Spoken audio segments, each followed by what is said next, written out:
अगर आप सब चाहते हैं जीतराज प्रेमी के वीडियो आप सब तक पहले पहुंचे तो लाल बटन को दबाकर चैनल को सब्सक्राइब जरूर कर ले और साथ में बेल आइकन को दबाना ना भूलें। आ गया है जीतराज प्रेमी चैनल पर 2021 के वीडियोस आप सबके बीच। अगर आप सब चाहते हैं जीतराज प्रेमी चैनल की वीडियो सबसे पहले पहुंचे तो चैनल को सब्सक्राइब कर लो और साथ में बेल आइकन को दबाना ना भूलिए। इलाका जहां का भी होगा धमाका तो जीतराज प्रेमी का ही होगा।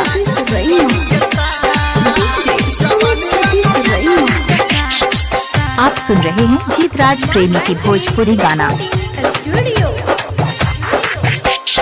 कमर हिलाबै छ घघरी उठाबै छ कमर हिलाबै छ घघरी उठाबै छ के तोहर के लगे छ दुनु कटा जवानी लागो बिजली के तार जवानी लागो बिजली के तार जवानी लागो बिजली के तार जवानी लागो बिजली के तार कमर हिलाबै छ घघरी उठाबै छ कमर हिलाबै छ घघरी उठाबै छ के तोहर के लगे छ दुनु कटार डीजे मुकेश राज। जवानी लागो बिजली के तार जवानी लागो बिजली के तार जवानी लागो बिजली के तार जवानी लागो बिजली के तार डीजे मुकेश राज। मुकेश राज लक्ष्मीपुर लक्ष्मीपुर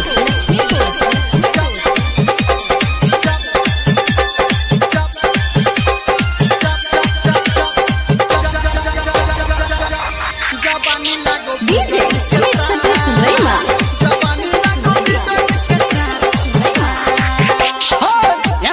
चला तू भटके गे खुला ढोल तो छौरा है तोहर गे झूला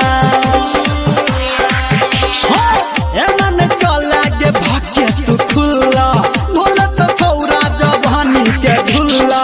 राख छुपा के तू अपन जवानी राख छुपा के तू अपन जवानी नहीं तन फसा ले तो कोनो गे मुल्ला गोय गोय गोय क्रीम लगाबै छ सब छौरा के फसाबै छ कोन क्रीम लगाबै छ छौरा के फसाबै छ गे तोहरा से के जबर की लाखो हजार जवानी लागो बिजली के तार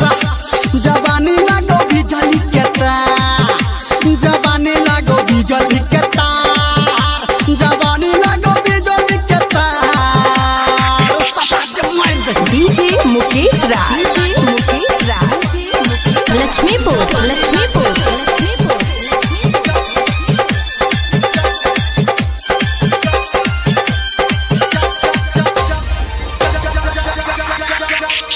डीजे स्मिथ सतीश रैमा।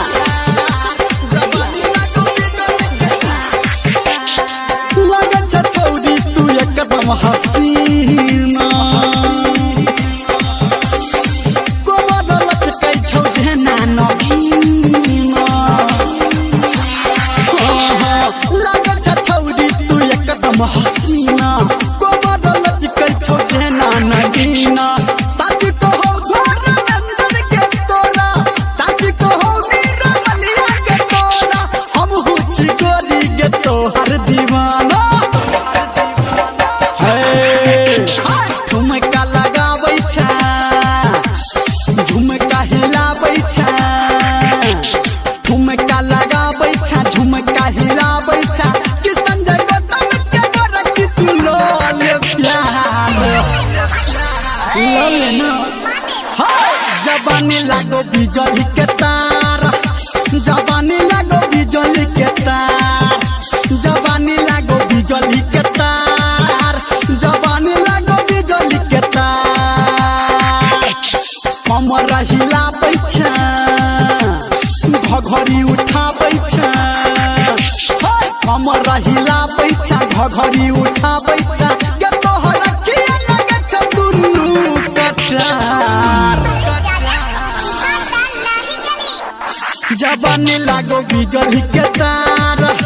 जवानी लागो बिजली के तार जवानी लागो बिजली के तार mix by DJ Mukesh Raj Lakshmipur. Presented by Sawaria Music। अगर आप सब चाहते हैं जीत राज प्रेमी का नए नए वीडियो देखना चाहते हैं तो हमारी चैनल पर जाइए और नए नए वीडियो के मजा लीजिए और अच्छा लगे तो एक लाइक जरूर कीजिए और साथ में जितने भी दोस्त हैं सबको शेयर कीजिए।